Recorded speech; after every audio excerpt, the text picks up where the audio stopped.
के माह में इस बात का सबको संज्ञान हुआ कि देखिए इंटरनेशनल बॉर्डर सील होने वाले हैं और हर देश अब अपने आप पर निर्भर है। तो क्या हिंदुस्तान अपनी निर्भरता को विदेश पर कम करते हुए आत्मनिर्भर बन सकता है, चाहे वो वेंटिलेटर हो चाहे पीपीई हो।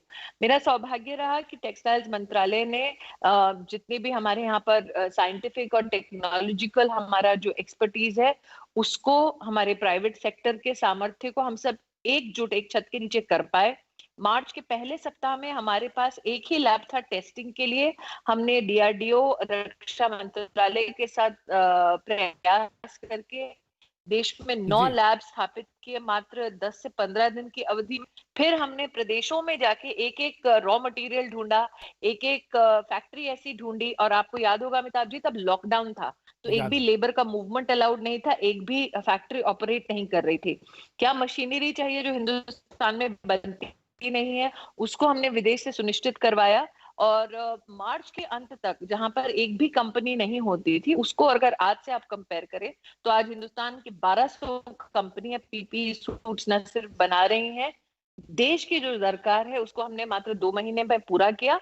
और आज हिंदुस्तान मात्र 3 महीने की अवधि में विश्व का सेकेंड लार्जेस्ट, द्वितीय सबसे बड़ा पीपीई का मैन्युफैक्चरर बन गया। अब हम एक्सपोर्ट भी कर रहे हैं। स्मृति, एक और सवाल जोड़ना चाहूंगा। वायनाड से सांसद राहुल गांधी, कांग्रेस के पूर्व अध्यक्ष भी हैं। उनका कहना है कि जब उन्होंने फरवरी में आवाज उठानी शुरू की थी कोरोना के लिए, तब सरकार और तमाम लोगों ने उनका मजाक उड़ाया, और अब हमारे हमारे कोरोना पीड़ित 26 लाख से भी ज्यादा हो चुके हैं। मतलब सरकार ने ध्यान नहीं दिया। देखिए, हमें ये बात, मुझे लगता है कि सांसद के बारे में मैं अमर्यादित कोई भी टिप्पणी इसलिए नहीं करूंगी क्योंकि जिस व्यक्ति के साथ आप राजनीतिक तौर पर द्वंद्व कर चुके हैं, उसे पराजित कर चुके हैं, उस पर कोई भी टिप्पणी करना मतलब मेरे संस्कारों का कहीं ना कहीं हनन होगा। लेकिन मुझे लगता है कहीं ना कहीं अब उनकी उम्र देखते हुए उन्हें भी इस बात को स्वीकार करना पड़ेगा कि राजनीति में वो नीति जो राष्ट्र के हित में हो, ये जो राष्ट्र के काम आए, उसका लोग ज्यादा स्वागत करते हैं, भले ही वो व्यक्ति क्यों ना ऑपोजिशन में हो।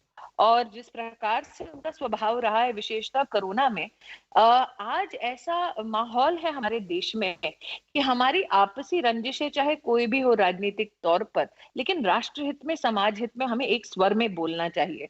कहीं ना कहीं मेरा जो प्रधानमंत्री जी के नेतृत्व में काम करने का अनुभव रहा है, कंस्ट्रक्टिव क्रिटिसिज्म को वो हमेशा स्वीकार करते हैं अथवा कंस्ट्रक्टिव इनपुट को वो हमेशा स्वीकार करते हैं।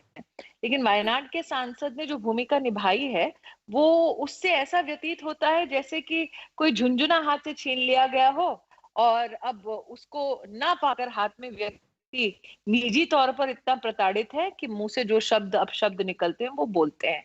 एक सत्य को कोई नकार नहीं सकता कि हमारी जो फेटेलिटी रेट है उसको डे वन से हम लोगों ने कंट्रोल करने का प्रधानमंत्री जी के नेतृत्व में प्रदेश सरकारों के समन्वय से हमने कहीं ना कहीं उस पर प्रयास किया।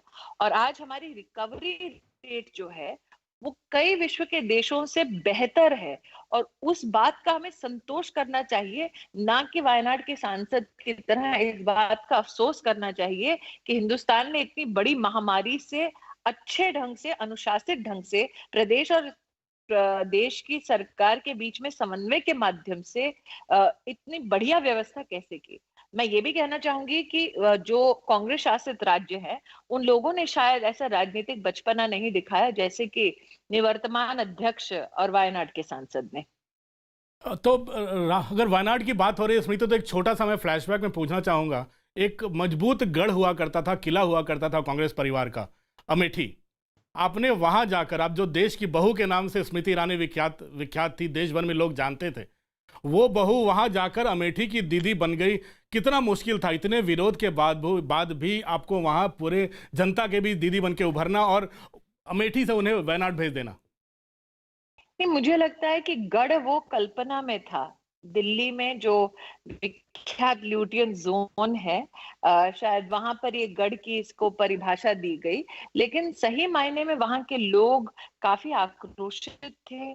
वहां के लोग अभिलाषी थे कि कुछ तो बदले ताकि उनकी जिंदगी आसान हो। किला गांधी परिवार का बनता गया, लेकिन गरीब और गरीबी की ओर धंसा गया। मुझे मेरा सौभाग्य वहां मात्र एक ही अपनी ओर से निवेदन किया, एक ही उनको वचन दिया। मैंने कहा इस बात की कोई गारंटी नहीं है कि 2019 में मुझे कोई टिकट मिले, इस बात की कोई गारंटी नहीं है कि मैं जो प्रयास कर रही हूँ वो प्रयास में मैं कहीं न कहीं सफल होंगी। लेकिन ये निश्चित तौर पे मैं आश्वस्त करना चाह रही थी लोगों को कि 3 लाख लोगों ने मात्र 22 दिन की अवधि में मुझे अमेठी में वोट दिया। तो मैंने कहा कि मैं कम से कम उनका ऋण जो है वो निश्चित तौर से चुकाऊँगी।